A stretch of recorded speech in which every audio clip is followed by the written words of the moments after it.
There's no failing when you care about humans. Welcome to Agency for Change, a podcast from KidGlov that brings you the stories of change makers who are actively working to improve our communities. In every episode, we'll meet with people who are making a lasting impact in the places we call home.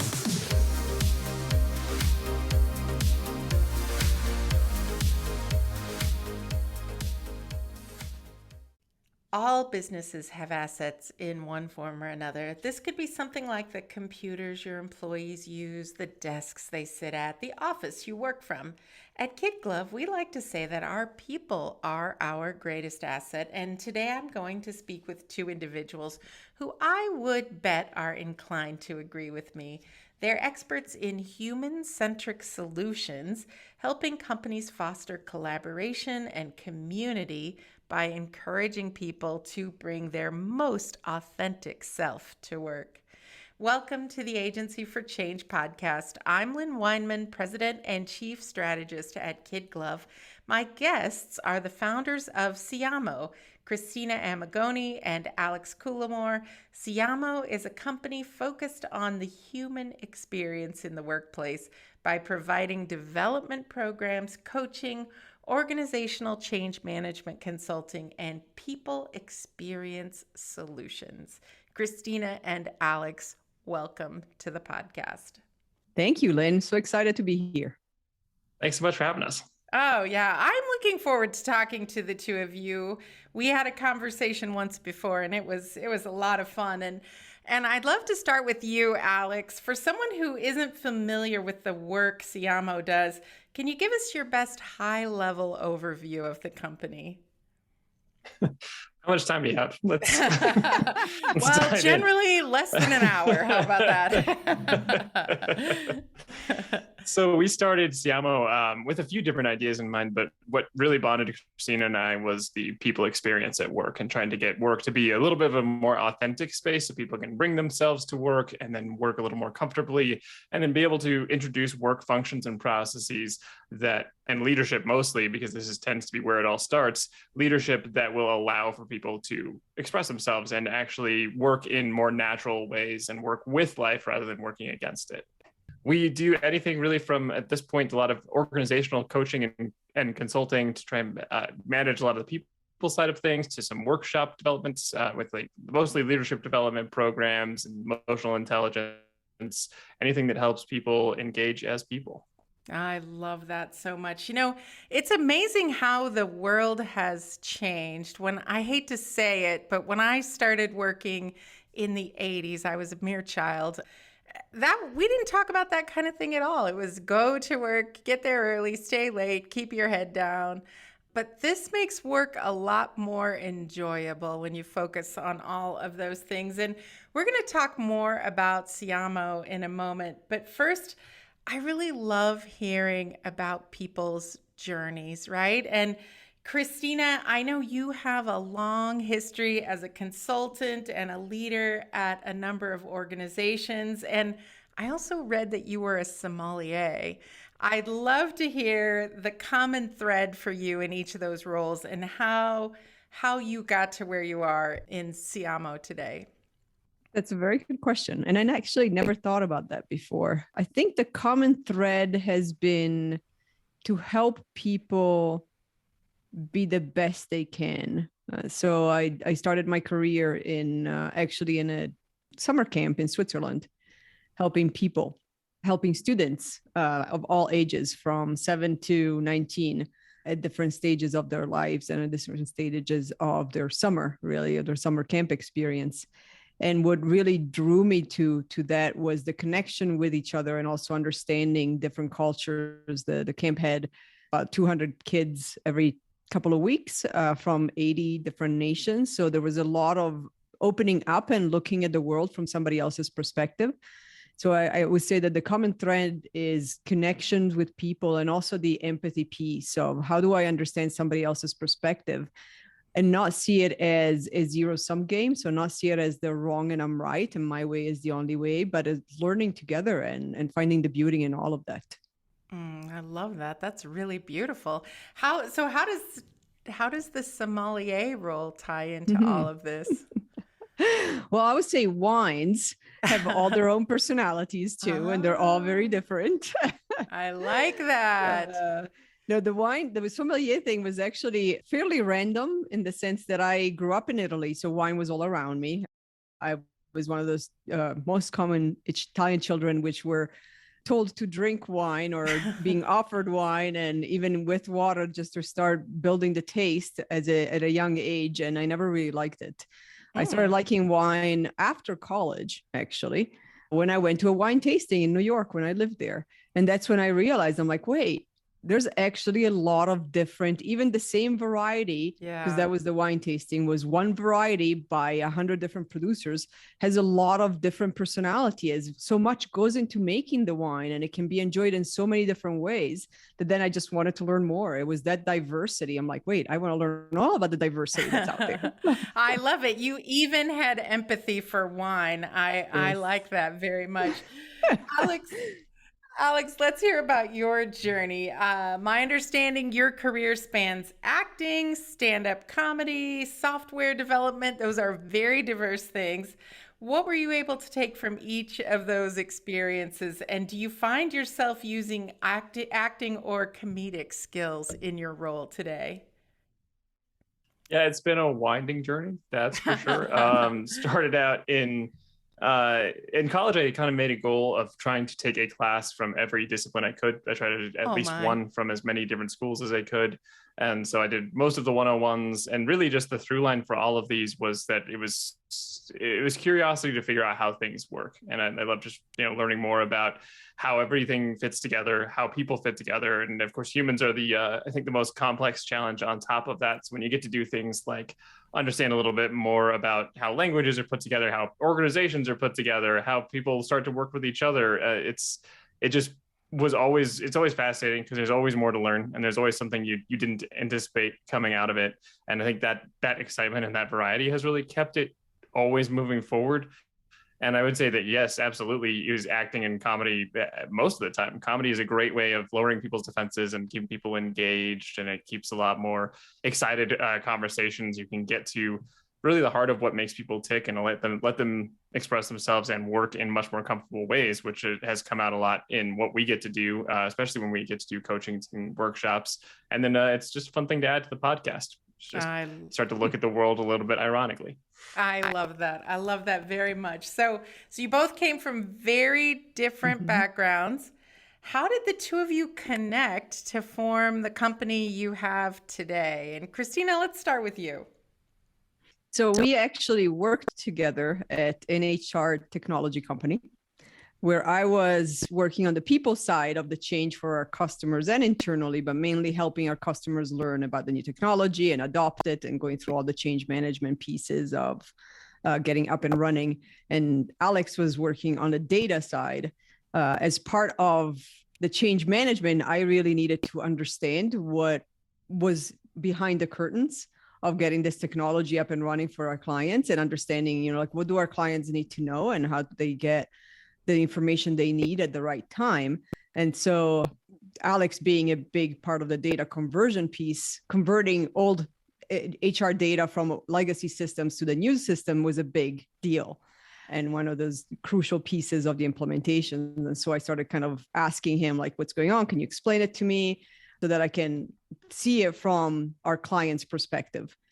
And part of that was also, the funny part was that I live south of Denver, and in the office twice a week, I wanted to avoid commuting home during rush hour, which could take anything between an hour and 2 hours. Oh, yeah. So I was constantly recruiting somebody to go to happy hour with me so that I could go to happy hour and then commute home, for 30 minutes instead of an hour and a half after rush hour. Yeah. Well, Alex lived in walking distance. And so he was the one that every Tuesday and Thursday came to happy hour with me. So that's how we started talking about what's going on. We're seeing some trends in the culture, in the leadership.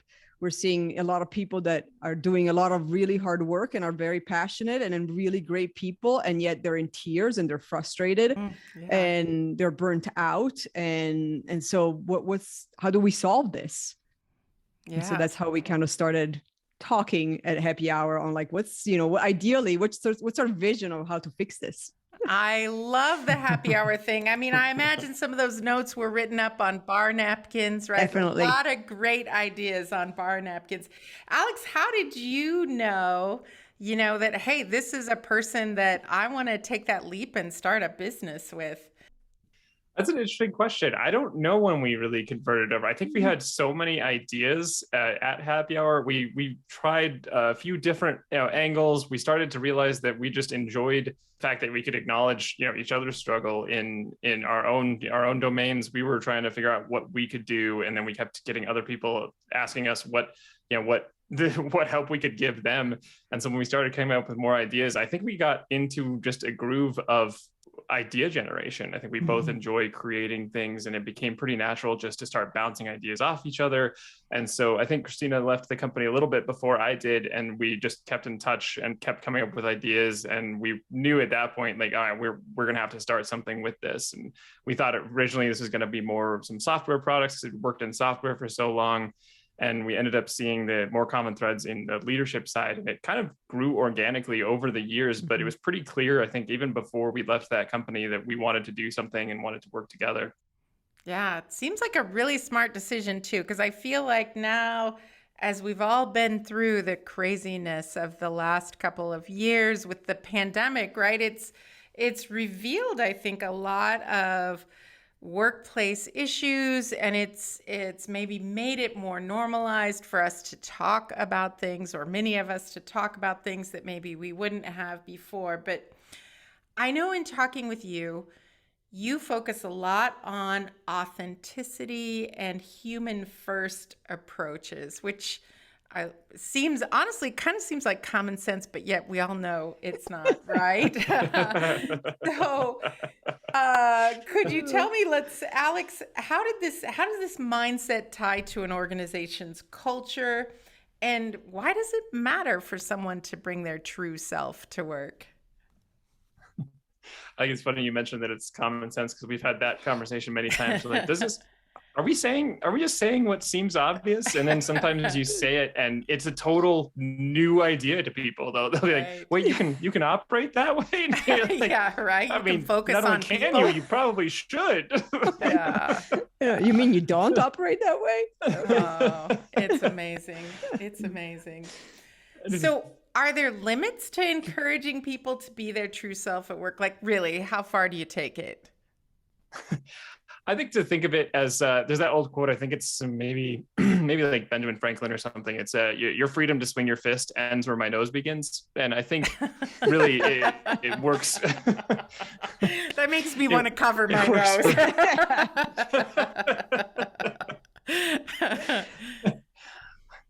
I think that applies for expression at work as well. If you should be able to have some personal comfort, and when that starts to infringe on somebody else's space, not and there's always a delicate balance of what is fair to and what becomes infringement. But when you start to become a negative influence based on some need to be authentic or something that is you're trying to express something that is now no longer helping everybody, it's worth the conversation to be like, okay, well, we are still working as a group. We have a group goal. We have group values. How are we playing into this and not? And is this still helping?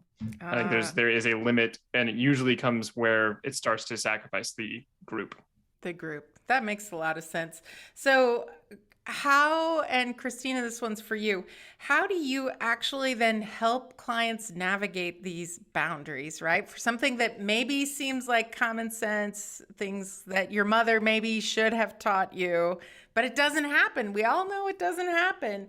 How do you help? How do you help? That's a very good question. And yes, the internal dialogue is, why don't you know this? The external dialogue is really more about providing that space. And so maybe it's just that the space hasn't been provided, or if it's been provided, it's not consistent. And so what if we create that experience to provide the space? Some of the techniques that we bring is asking open-ended questions. And so instead of asking yes or no questions where people can shut down very quickly and not really think through the answer, we ask open-ended questions, which start with what or how most of the times, so that they get to pause and think through that. So we bring a lot of curiosity in what we do, which may seem like a longer way and drawn out way to get to the point. And we truly believe, because we've seen it in action, that it allows for truly buy-in on what the solution is, or whatever the concept that they want to bring on. It allows for people to think through their answers, as opposed to automatically say or think, oh, am I supposed to say yes or no to that? Like, which one is going to actually allow me to continue this? And where's that space? So it kind of takes away from, this is not a wrong or right question. This is not a wrong or right approach. This is more about, we actually do want your opinion, because your opinion is what counts here. It's not about our opinion. It's about your opinion, because you're the one that's going to have to live with it and do something with it. That makes a lot of sense. That makes a lot of sense. So for either one of you, as you think about, once again, coming out of the last 2 years, how did the pandemic change how organizations and their employees think about authentic work? Or did it? I'm assuming it did, because it seems like the pandemic changed everything. I think it did. It definitely, I think, changed the people side, so the employee side of things. I don't think that the great resignation and the constant outflow of people leaving company is a surprise. I think it got accelerated with the pandemic. I think it was always in the making. And a lot of that is people having the time, because of lockdowns, because of safety, because of whatever reason, to look around and realize, hey, time is limited. And my life actually has meaning. What meaning do I want work to have in that life? And I want to be able to express myself. I want to be able to have a voice when I go to work. And once you kind of go back, or you're in a situation where, like, you're constantly having to shut down your voice, you're constantly having to wake up in the morning, put the armor on, and figure out, like, okay, who am I being today? Because I can't be myself, or I will be excluded, shut down, yelled at, fired, whichever version of that happens on a daily basis, gaslighted. So that's when I think people just realize, I'm like, I don't want that anymore. That disturbs me, and it impacts my family life now that they are in the same walls with me 24/7. Yeah. That might be a reason that I have my own business too, because I just have this belief that life is too short to not really enjoy what you do every day. And not that every day is perfect, because we all know not every day is perfect. There's always days with challenges and disruptions, but overall, you have to feel like you really can be, for me, you have to be passionate about what you do and feel like you're making a difference, or else it just makes life sad, right? And sad people are unhappy, which I guess that's the meaning of sad, right? So I think those disruptions helped, though, too. Those disruptions helped everybody see that everybody has a life. I mean, I'm honestly surprised I haven't been interrupted by a cat yet. But everybody now knows that I have some cats around my house, right? So I foster them, and so people know that about me. I know that people have kids. I know they have dogs. Everybody had to, rather than, like Cristina was saying, put on the armor and be who they are at work. We all saw whoever they are. We all saw more pieces of that. We couldn't really just pretend they're just this two-dimensional person that we see at work. We had to see some more of the 3D, and I think that helps push this too. Alex, I'm so glad you said that, because early on in the pandemic, I felt like I worried, because we were doing so many Zoom calls with clients from our homes. I worried that, oh, maybe this is unprofessional. Like, people's pets are jumping into the frames, and their kids are coming in, and their dogs are barking. And honestly, I got over that really fast, because I realized not only was it not negative, it was a positive, because we were forming better relationships with our clients and our coworkers, because we got a glimpse into each other's lives, right? And it wasn't just one or two people that had pets and kids and spouses and UPS drivers and all the things, right? Everyone was dealing with that together. So it created more empathy across the board. So as I think about what you all are doing, and you're coming in and you're consulting, a lot of times consultants are under pressure to demonstrate results. But what you do is really tricky to measure. I mean, Alex, how do you measure something like culture and authenticity? How do you know if you're moving the needle?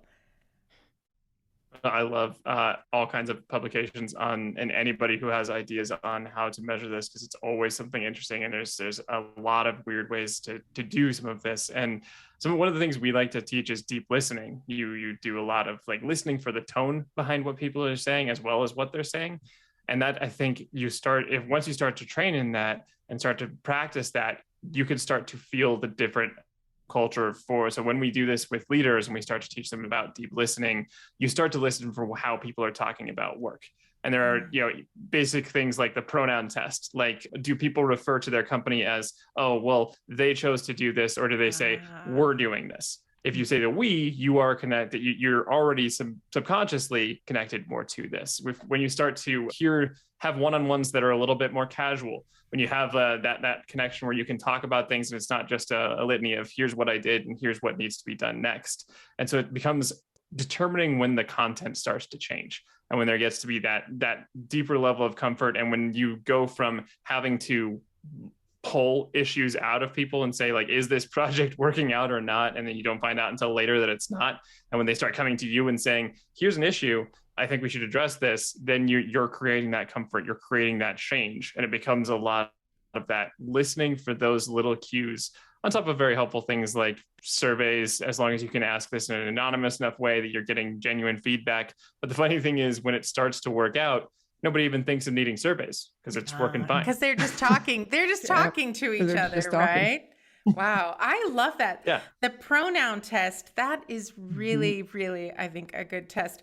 One test I've always had, I mean, and at KidGlov, we're a small company, but I've always thought one of my aspirations is, and it's not a workforce development thing, but is that I want my employees' kids to want to work for us someday, right? Because I think that if their kids are going, I'm going to be an art director at KidGlov someday, it means that mom or dad have come home and spoken really positively about work. So there have been a few times in our history where I get notes or pictures from kids, and I'm always like, yes, we're doing this. We're doing this right. So anyway, so that's another test I'm going to steal. That's great. There you go. We're stealing that test. Right? You have to survey the kids, which becomes problematic. Survey the kids. When you can survey the cats, you'll really be doing something good. All right. So the two of you recently gave a presentation at CamCon in Boulder, Colorado, which is a conference for account management professionals, for those listeners that haven't heard of it. So I understand you put your acting and comedic skills to work, and you opened with some skits. Cristina, can you talk to me about the experience and how the presentation was received? Oh, definitely. Yeah. It was a wonderful experience. It was nerve-wracking. And I think we were both very nauseous for the vast majority of the pre-conference time or the pre-presentation time. We actually, we were the second to last presenters on the second day. So part of it was the worry of everybody's going to leave after lunch. We were right after lunch, or I think a speaker after lunch. But in 2-day conference or a multi-day conference, a lot of people just chop off the end of the second day to catch their flight, to take a break, to go shopping in the new city, to catch up on work that they've missed. And so part of, I think, me expected most of the room, 130 people were at the conference. I expected 10 maybe to be left. I really expected all of them to be gone. It's hard to play to a room with only 10 people in it, isn't it? Yeah. And so that was comforting on one end, because it's like, well, that's only 20 sets of eyes instead of 250 sets of eyes and people's opinions. And also I wanted the message to convey to everybody. So however, we did have a set expectation and intention to make it experiential.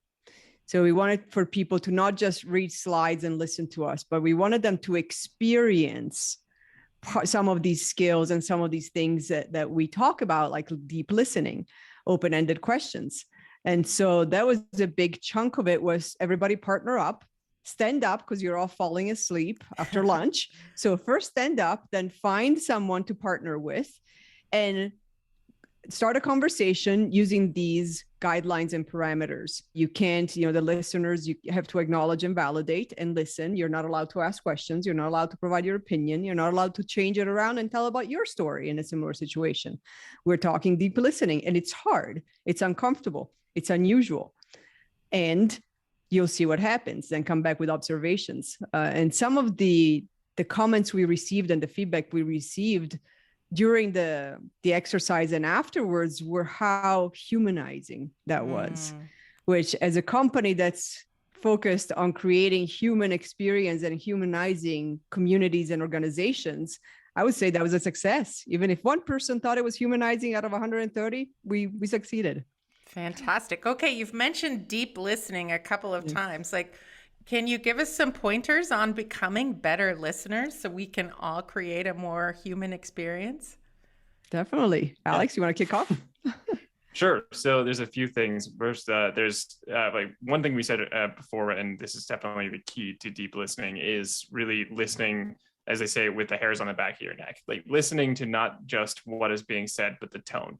So you're watching the body language, you're trying to see what's changing, you're trying to see what they're really saying, even if they're not saying it. So deep listening comes down a lot to that. And it's easier when you can give them the space and you're not interjecting, you're not trying to assume what the answer is going to be. And that takes a lot of practice to stop all the thoughts in your head that are quickly trying to come up with a response more than understand what is being delivered. Listening with the hairs on the back of your neck. That is something I've never, ever heard of before. But people can't see me, but you two saw me. When you said that, it made me want to sit up taller and kind of feel the hairs on the back of my neck a little bit. So that is great advice. So you two also are familiar with the world of podcasting. You get to do some deep listening there as well, I'm sure. The name of your show is Uncover the Human, and I'm going to highly, highly, highly recommend it to others. It's a great listen. Alex, tell me about the goal of the podcast and what you hope listeners get out of the show. So I think the goal of the podcast has evolved over time. It started as a COVID project, which was our let's grab onto some ounce of sanity here as we're all sinking into lockdowns. So that was one of the original goals, was let's start to collect some of our thoughts and get a chance to connect when we're all unable to do anything other than sit at home and hope that the Amazon package arrives today. And so hello, Amazon driver, please don't leave. Say something to me before you go. But from I'll 6 stand 6 feet away. apart, but let's have a conversation. Behind the glass door with a mask on. Right. That's right. You have 6 feet worth of Amazon boxes to trace that already. And that was just one day's deliveries. Yeah. And so we grew it into a lot of connecting, and we really got to explore what other people thought about authenticity. And we got to connect to people who just had fascinating, just passions for people and how people engage and how they engage and how they've gotten others to engage. And so we ended up, we kind of joke about this. We had a couple guests, and I don't think we've had a hard time finding guests since then. It's been like a year and a half now we've been doing this, and we just get other recommendations. And I don't think we've had a single conversation I could even close to regret. It's been an absolute blast to get this and to start to share with other people. Here's how people think about engaging with each other, engaging as people. And there's 10,000 different ways to do it. And they're all super interesting, and you can glean something that you can go take. The number of times I've used quotes from people we've talked to in our workshops is incredible. It's like, oh, right. There's actually, here's one way one person did this, and here's a way to think about this. And it's just packed with all kinds of interesting ways to live life. And I love exploring those. That's great. You just said something that's terrified me because I'm going to be a guest on your podcast and I'm really excited about it. And you just said you haven't had a bad conversation yet. So in my head, I'm like, oh no, will I be the one? So No way. I hope not. No I'm way. crossing my fingers, crossing my fingers. So you also mentioned that you use quotes from your workshops on the podcast. And I'm going to ask you next my favorite question. I ask it on every podcast because I have the privilege of talking to such interesting people like the two of you. But I would like an original motivational quote from each of you to inspire our listeners. And Cristina, let's start with you and then we'll go to Alex. All right. Sounds good. I don't know about motivational. I'm sure it will be motivational. But it is something that has been in my head quite a bit, and especially today of all days. And I would guess my quote is that successful transformations and successful leaderships are all about empathy. Such a good one. Such a good one. Tell us why. I like that. Why are they all about empathy, if you don't mind me asking? Oh, definitely.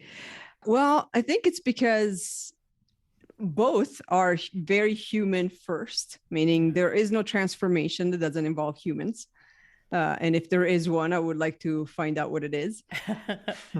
And there is no leading if there's no people there to lead. And the only way to really have both being successful is to put ourselves in the shoes of the people going through them, the other side, and always having in mind that there's a human on the other side. There's a human on the other side of our comments, our decisions, our bad day, or whatever it is. And it's always there. And so how do we understand that how we show up impacts how they are going to show up and impacts their ability to either understand the transformation and the change and adopt it into their own individuality, or understand what the vision is. If we're leaders and we're leading them, what is the vision? What is my leader asking me to do? We can't really reach that until we understand what the other person is about, what they value, what their strengths are, how they like to be communicated. I had a team when I was working in HR technology. I had a team of 4 or 5 people, and I had a very different style of communicating and leading and talking to each one of them. And that takes time, but it also saves a lot of time. Yeah. It takes time at first, and it saves a lot of time at the end. Yeah, it definitely does. It's amazing how many times you can be in a conversation and different people walk away. And we were all here in the same conversation, and different people walk away with different impressions or meanings or to-do lists even. All right, Alex, you're up. I'd love an Alex Cullimore original quote. I think I would say, always work with human nature instead of against it. Oh, nice. Can you talk to me a bit more about that one? So, this definitely relates to everything that Cristina was saying, which makes sense at this point. We have largely one brain around this topic at this point. Yeah. We have I love that concept of one brain. 2 people, one brain. I love it. But working with human nature means you have to acknowledge things like the fact that we are emotional beings more than we are logical beings. We can apply logic, but emotions will start to drive the show, and you can't ignore them. You have to kind of work with them. And that means working with your own. When you start to feel like you're falling off a cliff, acknowledging this and understanding, I'm getting angry about this. I'm going to have to choose my reaction to this, not stopping it, not saying I shouldn't feel angry, not trying to squish that until later, but understanding and working with what's happening. And that applies on the other side too, making sure when people are coming out and they might have change resistance, they might be upset about something, they might come out and have whatever reaction they're having. You can either try and throw up a wall and stop them or ignore them, or you create basically an aggravated situation, or you can say, okay, I see how this is happening. Let's try and work with this and move back towards a homeostasis, and not invalidate it's okay that that's happening. And here's what we'd like to do together, and be in this in an empathetic way, and do anything that allows you to listen to yourself. This, I think, way mindfulness comes up a lot. You become more empathetic for other people, and you also become empathetic for yourself and listening for when you're in flow, and you will do better work. And then being able to guide your own life that way, I think it works a lot better when you start to listen for those little things happening inside.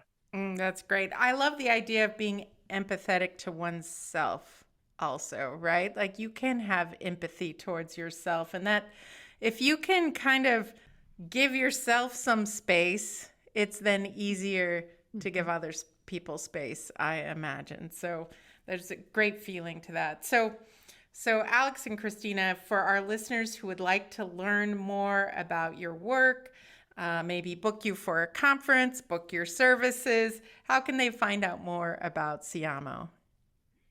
Well, they can find us at our website, which is wearesiamo.com. So it is a little bit redundant because Siamo means we are in Italian. I was going to ask you that. That was going to be my next question. And it's just a URL shortcut that we went with. So wearesiamo.com, SIAMO. You can find us on LinkedIn. You can find us on Facebook and Instagram as well. And you can look for us on any platform that plays podcasts. You can find our podcast as well, Uncover the Human. That's great. We'll put links to all of those in the show notes for anybody who may not have gotten that. And I love the URL, We Are Siamo. It sounds like a rallying cry to me, right? like, yeah. So what a fun conversation today. And as we wrap up our time together, I'd like to hear from each of you. What is the most important thing you would like our listeners to remember about the work that you're doing? And Alex, let's start with you and then end with Cristina. It's a heavy one. The most important thing to walk away from. The most important thing. Here's the headline at the very end. I would say that there's always more you can learn about yourself, and that it will inevitably pay dividends. The more you know and the more you can apply that. And we get to do this in so many different angles that this is why I love doing what we get to do. And so there's always something to learn, and there's always a way to help yourself. I love that. That's great. Cristina, what would you like us to remember? So I think it's similar to Alex's in the sense that the work we do, we are hoping to bring concepts and awareness that cannot be unlearned. Ooh. And so while we are most likely not going to be around to see the ROI, to see the measurements change and to see the metrics change, whether it's retention of employees, higher engagement, higher productivity, better leadership, whatever the metrics, more successful projects, we're not going to be around to see that because it takes a long time to get there and it takes a lot of changed behavior and changed mindset. However, we're really hoping that by going through some of these experiences, people will learn something that will always be the bug in their ear. So something they will not unlearn. And so in the right moment, they'll think, oh, wait, what if I tried an open-ended question here? What if I tried thinking of what my team experience is going to be before I walk into this meeting or before I communicate this change? I love that. I love everything you guys are about, right? I mean, making the workplace more human, making humans feel more comfortable and happy. And ultimately, the end result of that for business is, it'll be a better place to work, easier to retain, easier to recruit, and ultimately that leads to good outcomes as well. So thank you both for taking time today to talk with me on the podcast. Cristina and Alex, I fully believe the world needs more people like you, more organizations like Siamo. Just thank you so much. Thank you so much, Lynn. Thank you. We hope you enjoyed today's Agency for Change podcast. To hear all our interviews with those who are making a positive change in our communities, or to nominate a changemaker you'd love to hear from, visit KidGlov.com at KidGlov.com to get in touch. As always, if you like what you've heard today, be sure to rate, review, subscribe, and share. Thanks for listening, and we'll see you next time.